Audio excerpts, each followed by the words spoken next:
Hi everyone. In today's video, we are going to talk about the capping pass welding process in the 5G position using a 3.2mm E7018 electrode.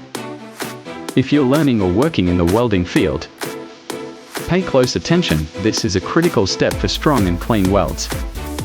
The 5G position is a fixed horizontal pipe welding position. You can't rotate the pipe. That means you have to weld from the bottom to the top, starting with the root pass, fill pass, and finally the capping pass. Today, we'll focus on the last one, which affects both the appearance and strength of the weld. E7018 is a low hydrogen electrode, ideal for structural welding. The 3.2mm diameter offers a good balance of penetration and control.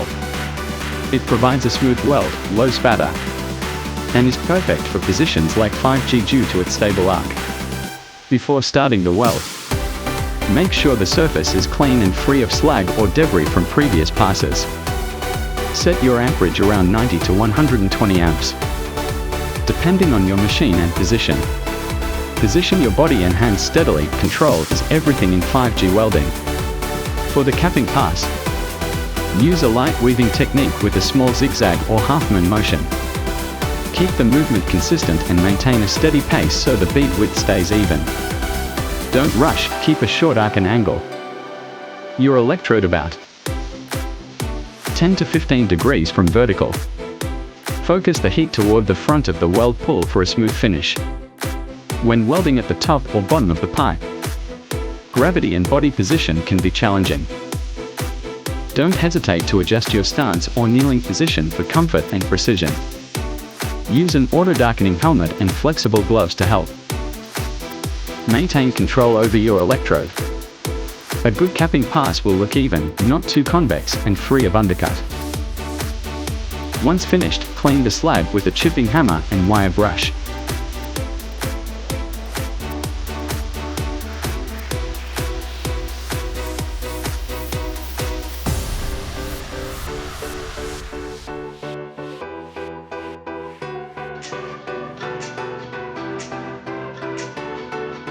Let's continue welding the 6G cover. Pay close attention to the trick.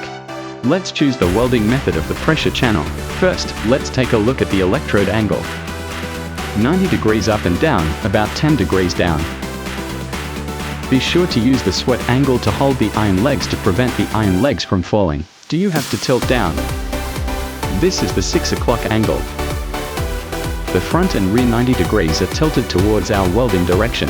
Start our 6 to 8 o'clock, we choose pull welding. The purpose of pulling the sweat is to prevent it from peeling and being confused with oil. Then to 8 o'clock.